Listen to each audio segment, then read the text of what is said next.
Dream a little dream of me. Welcome kindreds, it's Jessica the Story Witch, and it is an absolutely boiling day here in Wales. But I wanted to just come on and I'm going to try and keep this one shorter than the last video, but I wanted to come on and do the next instalment in the Astrology for Witches series that I'm making here on my channel. So last time we were talking about the signs. This video is going to be about the houses, and I've done it in this way because I feel like the way that we looked at the signs last time, if you have that kind of solidified in your mind, I want you to kind of be able to apply some of that information onto what we're going to talk about with the houses. And then after that, we'll be adding the last piece of the puzzle, which is the planets, where things start to get a little bit complicated. So we're keeping it a little bit simpler, I feel like, by doing the houses next. So last time when we were talking about signs, I talked us through I need to put my laptop down, otherwise it's going to be beeping at me. I talked us through the signs from a kind of age through the zodiac point of view. So starting at the vernal equinox, the spring equinox in the northern hemisphere with Aries, and then travelling all the way around the zodiac until we reach Pisces at the end, and back again, because it's a spiral, not a circle, So the signs are based on that year-long circle of the sun travelling, well, obviously it's not really the sun travelling, but what looks like from Earth as the sun travelling around through the signs. Obviously it's the Earth actually moving around the sun. We know that now, but the original astrologers didn't actually know that.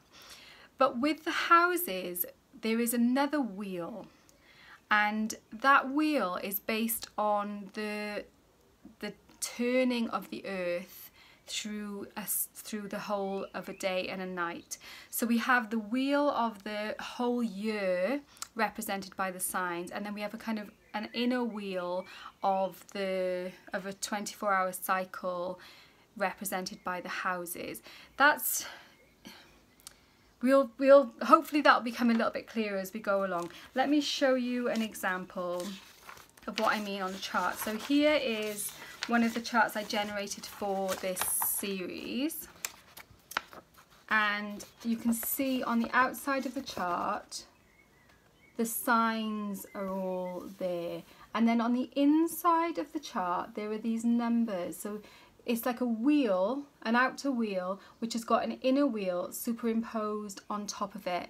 And I did have some fancy pants ideas about actually using like a couple of wheels and a split pin and doing all that sort of lark, but I couldn't find a split pin. And I thought, actually, we're grown-ups, I'm sure you'll be able to understand this without that anyway. So the houses are like kind of superimposed on top of the signs, and they're numbered 1 to 12 the same. Now you do get different house systems, and I'm not going to go into that in any depth here, other than to say that the two kind of most common ones used are Placidus, which kind of calculates for the fact that like days are longer in the summer in the northern hemisphere and shorter in the winter, and it kind of adjusts things like that, really, to take that into consideration. Or whole house, and it is whole house that I tend to use more recently, because I've been kind of going down a more medieval Renaissance astrology rabbit hole the last year or so now, I suppose. So yeah, I tend to use whole signs. Whole signs just means that every single sign is just one house, whereas when you get Placidus, you get, I wonder if I can show you, if I got somebody's chart here that okay, so here is a chart that is not done, or is that one? That's not a particularly good example. If you do it with Placidus, sometimes you'll find that some of the houses and the signs don't match up, basically. So it's like the spokes on the wheel are not matching each other. They are like not in sync.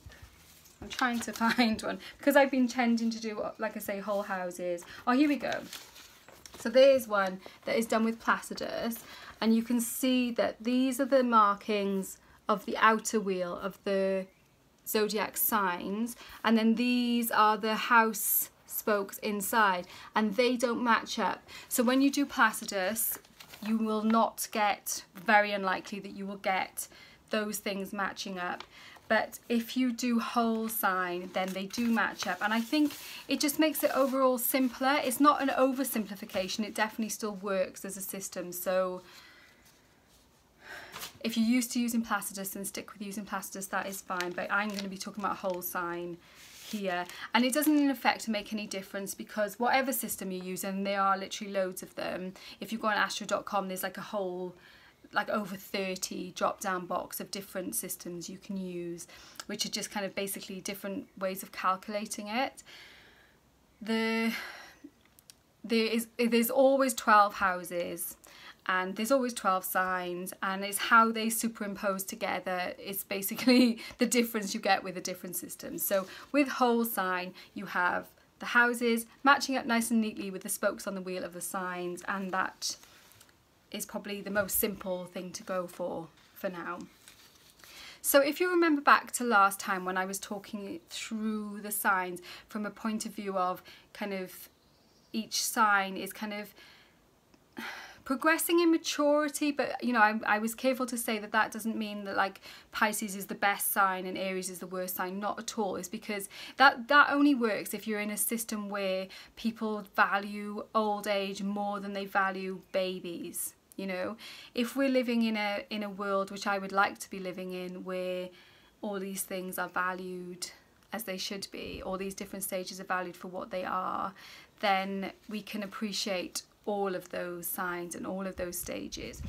And in a kind of natural zodiac, which is when your first house matches up with the first sign. So if you remember, Aries is the first sign, and your first house is also Aries, which obviously happens with some people. If your ascendant is Aries, and we'll talk about that a little bit later on and in later episodes as well, then your first house will be Aries. And so it's almost like strengthening that aspect, because the first house is matched. They're like kind of matching pairs. They're not the same thing, but they're kind of like matching pairs. So when you think of what Aries qualities are, of kind of being very focused on the individual and self, and kind of working out what you want to do in the world and being quite impactful in the world, then the first house is about that. It's about self. It's about kind of discovering yourself, who you really are. It's about your appearance sometimes, and changes that you might go through. It's also about early childhood, so it is that section of your chart, and I'm talking about the first house here now, not about Aries, although like I said, they are matching pairs, and that's something to kind of keep in the back of your mind, because if you understand the qualities of that sign, you can see that it's a matching pair to that house, and so you can carry that information forward when thinking about the houses. So yeah, Aries about self, about appearance, about beginning things, how you begin projects, where you might begin projects. So depending on what sign that first house is for you, that is usually the kind of attitude you will have towards beginning projects. So if you are an Aries first house, then you will usually be very dynamic, because you know it's a cardinal sign, and it is bringing things into creation really easily and quickly. But say you were a Taurus first house, and then you would have like, Taurus is naturally the second, is the partner to the second house, and it's a more fixed energy. Then perhaps if that was your first house, then you might be a little bit more cautious, a little bit more plodding and slower in that sphere of beginning things and starting things and self. I hope that makes sense. So I'm not going to complicate it too much. I'm just going to talk through the 12 houses, and I will mention their partners in signs as I go through, because I think that's going to help to kind of enhance and solidify. It's like we've got that structure of knowing the signs already, because we've talked about that, and now we can add on this information about the houses to that. But I'm not going to talk about things like planetary rulers or anything like that yet, because we're going to come on to that later. There's so much more that could be said, but I don't want it to be overwhelming either. So let's go through. So I've already talked about the first house and it being the natural partner to Aries, and so it's got that kind of punchy energy, that idea of well, I say energy, houses are not energies, they are the kind of sphere of your life where you will experience the things that are in that house. So when we're talking about the first house, like I already said, that could be, it reflects what may happen in your early childhood. It also reflects your experience of yourself. So, you know, somebody who has got a Scorpio first house will have a different experience of themselves than somebody who has got, say, a Sagittarius first house. So think about that. It's that kind of concept of self and of beginning things, how we begin things, how we put ourselves forward. That is the sort of sphere of our lives in which the first house comes into play. And then the second house, which is the natural partner to Taurus, which you'll remember is the second sign, is about it's the area of our life to do with our physical bodies, to do with our money and possessions, our immediate environment, like our homes. If you have a lot of planets in that house, you will probably find that home and your kind of money and values and things is something that is important to you, maybe more important than other people who don't have that kind of emphasis. It also is a house which shows our attitude to daily routine. Well, the house doesn't show our attitude. The sign that is associated with that house or any planets that are in that house will show our attitude to our daily routines and our kind of how we kind of make our way in the world, but like how we root, really, how we are settled and rooted, and our day-to-day kind of expenses and that kind of stuff. So you can see how that is a natural partner to Taurus, which is that sign of body, of rootedness, of earthiness. And then we have the third house, which is a natural partner to Gemini. And so the third house is a sphere of our lives which is to do with communication. It's to do with, and you know, it's the sphere of like emails and letter writing, but not necessarily like long and drawn out letter writing. It's like quick communication. It's also connected with our siblings if we have any, and also, you know, it can be friendships as well, but it's more short trips and ideas and thinking, neighbours, our like local community and how we interact with our local community. That is what you will find. So whatever sign that you have governing that third house, have a look, because that will reflect how you interact in that sphere of your life, that sphere of kind of your day-to-day connections with people then, you know, and your kind of your thinking life is that sphere, is that kind of thing. Community as well, friends, yeah. And then the fourth house is the natural partner to Taurus, to Cancer. So unsurprisingly, the fourth house is to do with our homes and our families and our roots as well, and also ancestors. Some astrologers say that fourth house is connected to our mother and how we relate to our mother, and people sometimes find that the sign that is their fourth house sign will be the prominent in their mother's chart, like sometimes their mother's sun sign. So that's an interesting thing to look at as well if you know other members of your family's chart. Some people find that it doesn't necessarily relate to the mother, it might just relate to their family situation altogether, or perhaps if their father was their main caregiver, or if another family member was their main caregiver, it might relate to that. But yeah, we're still talking kind of early life in a way, and family and ancestors too, you know, like going back ancestors and that kind of thing. They are our foundations. And like I say, sometimes mother, sometimes father, different people have got different ideas about that. So see how that kind of fits in with you. And then the fifth house is the natural partner to Leo, and that is a very sunny house. It's a very outgoing house.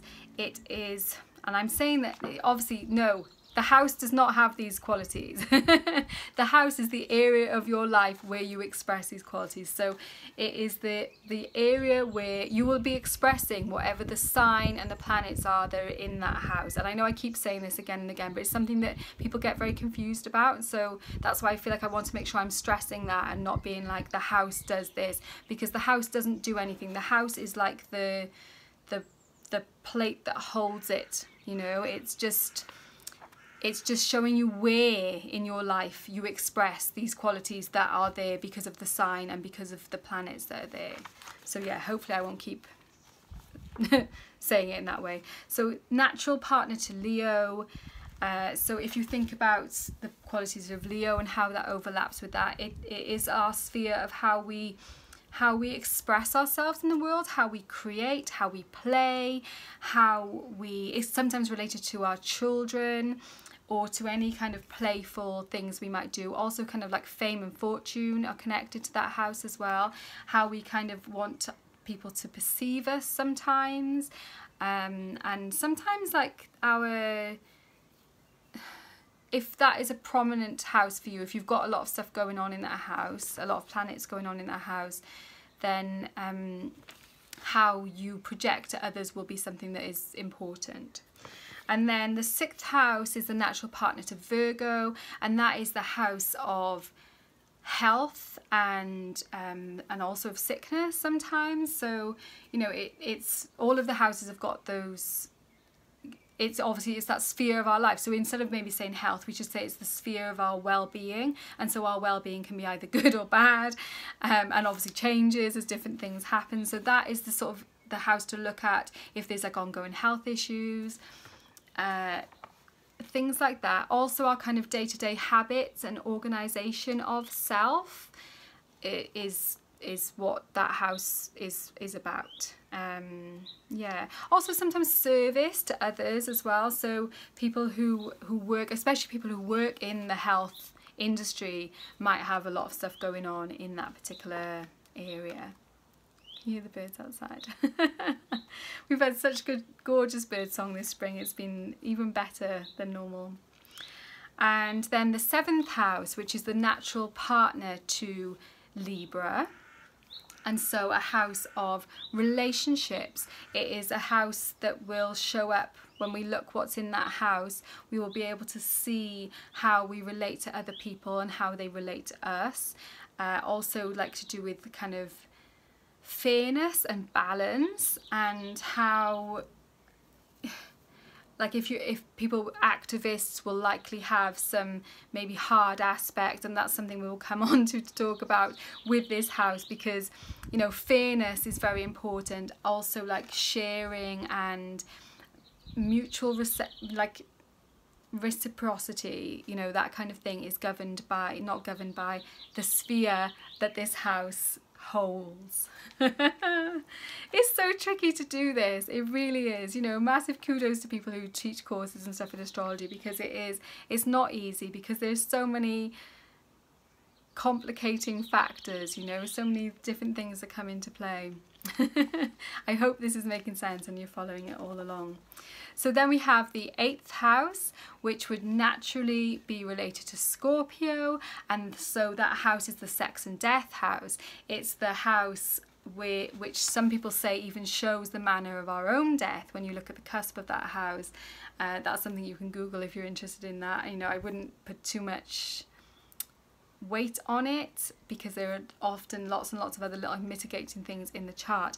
It is the house of intimacy, of like how we intimately relate to other people and also to ourselves. So when you're looking at like what sign governs that will often show how we relate with our very closest partners, the people that we are intimate with, and also relates to other people's money. So like inheritances and things like that show up in the 8th house.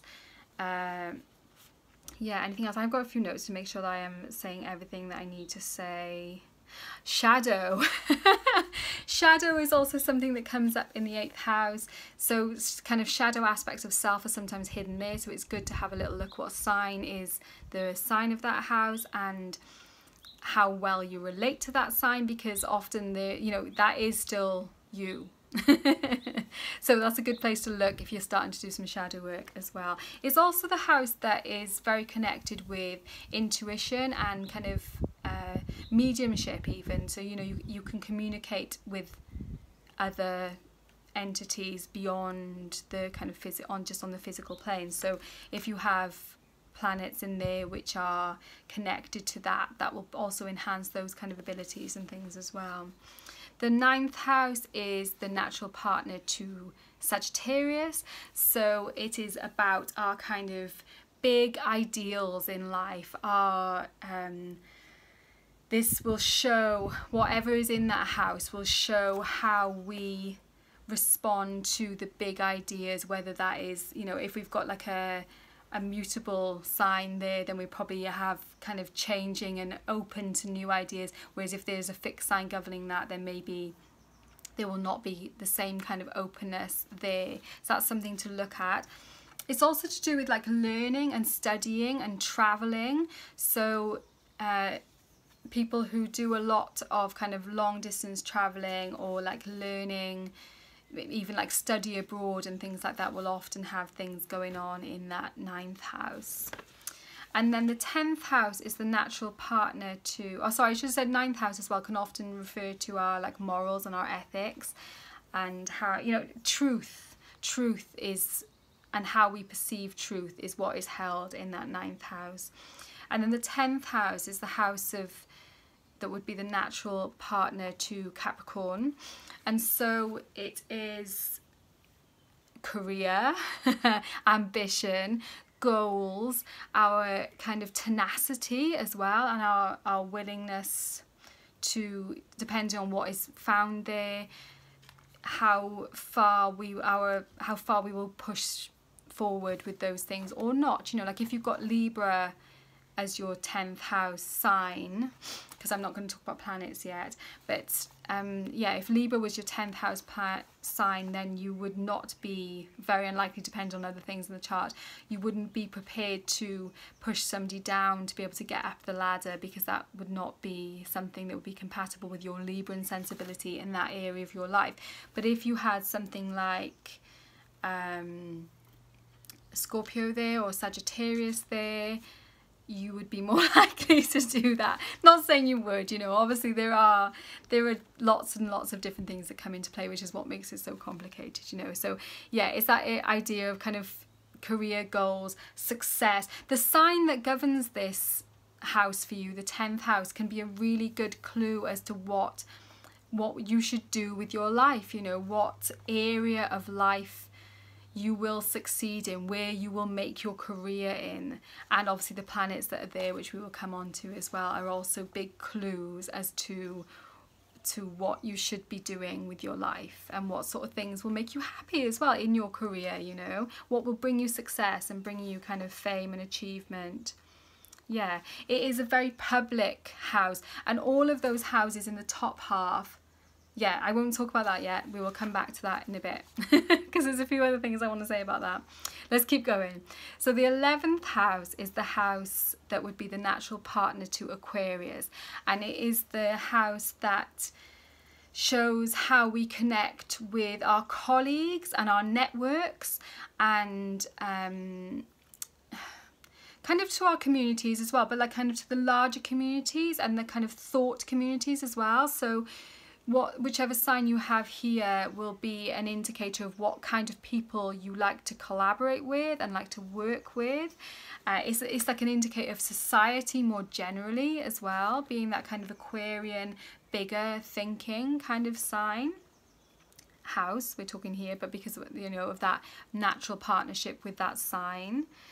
Yeah, so that's an interesting one to look at, like that your sort of, the sign that is there for you will likely show what sort of society you would ideally want, what sort of society. So even if you have no planets in that sign, in that house, the sign will still be indicative.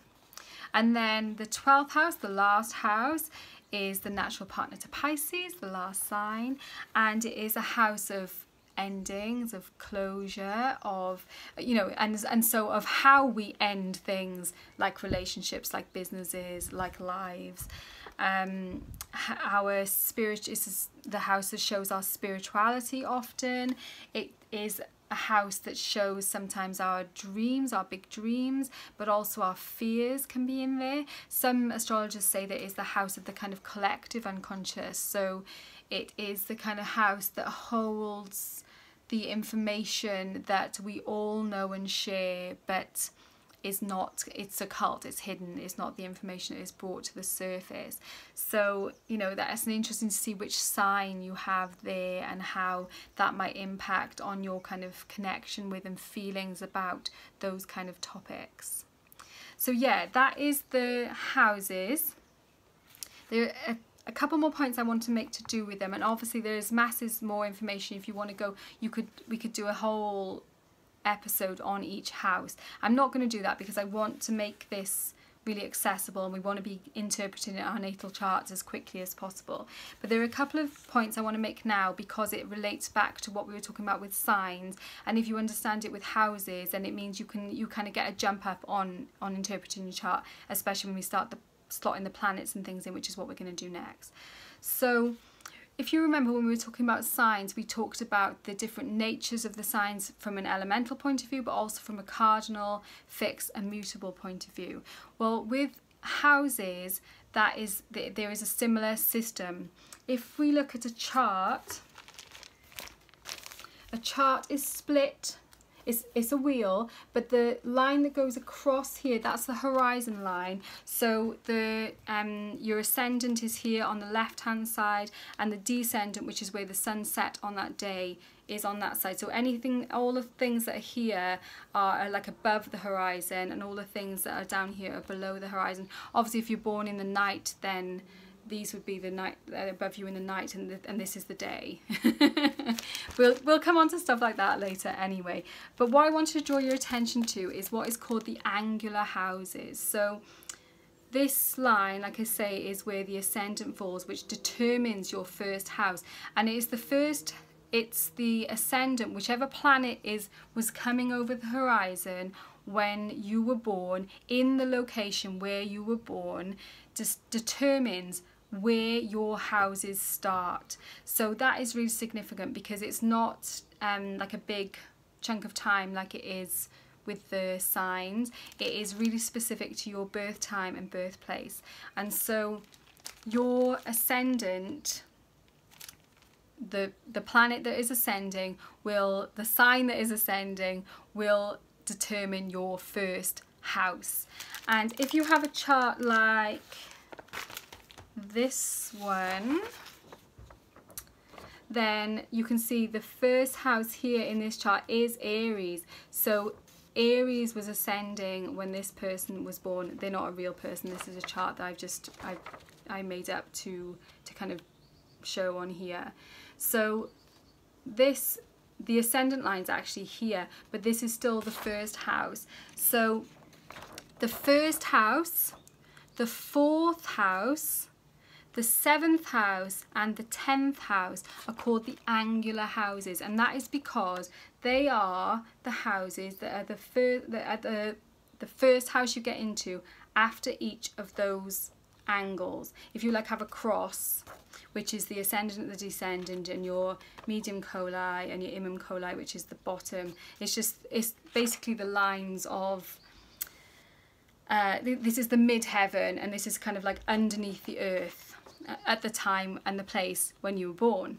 So they are the most important houses. The angular houses are the most important houses. So the signs that govern those angular houses, the 1st, the 4th, the 7th, the 10th, will be more prominent, most likely, obviously mitigating factors notwithstanding, in your expression of self. So if you look at those signs that are governing those angular houses, that will tell you a lot of information. And same, you know, they are the equivalent to the cardinal signs that we were talking about when we were talking about the signs.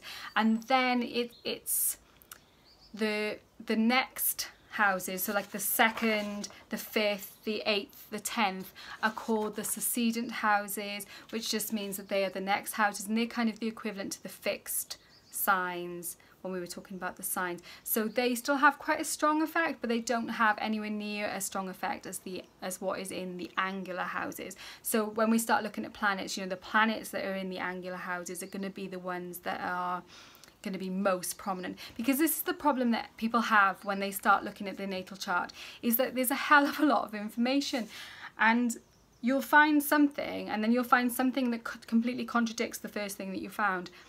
And it's hard to know what to weight the most, you know, like what is having the most impact on me.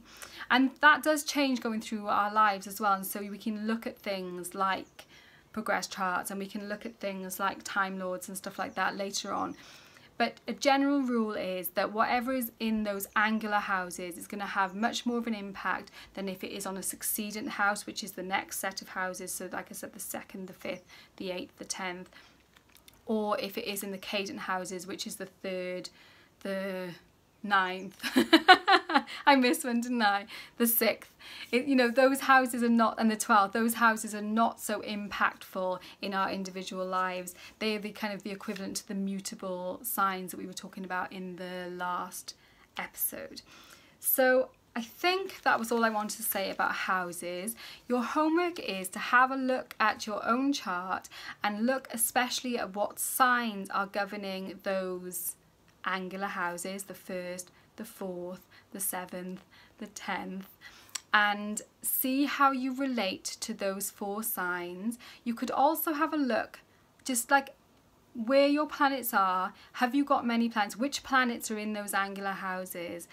If your sun is in an angular house, it's going to be expressing itself a lot more strongly. You know, if any of the planets are in those angular houses, they can be expressing themselves that bit more strongly. So just have a look and think about it, the signs, and also then the spheres of life, the houses that go with those signs, because obviously those angular houses, for everyone, it'll be the 1st, the 4th, you know, those spheres of life are the most important for everyone. The 1st house is how we express ourselves in the world. The 4th house is our kind of roots and our family and our ancestors. The 7th house is how we relate to other people. And then the 10th house is how we express ourselves in our world, our kind of purpose in the world, our career, our ambition, how we are out in the world. So obviously for all of us, those 4 aspects of life, those 4 spheres of life are the most important, unsurprisingly, because they're they are the ways that we relate, you know, how we need to relate in the world. You know, they govern the 4 kind of most important spheres. Not, you know, the other spheres are obviously important as well, but perhaps less so than those 4. They're kind of like the big 4. Which signs are energetically influencing those areas in your life, because that will give you a lot of information.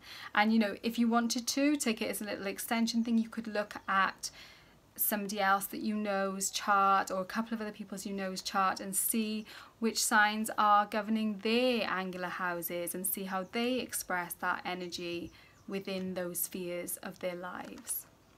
So that is it. I think this is a shorter video, not significantly shorter, but I don't know, not bad, about half an hour, so that's not too bad. Next we're going to be talking about the planets, and I haven't quite decided how I'm going to do it yet. I've got a feeling we might need to break it down even further, so we might just look at one planet each time, at least for the personal planets, at least for the kind of inner planets, and then we'll take it from there. I hope that all makes sense.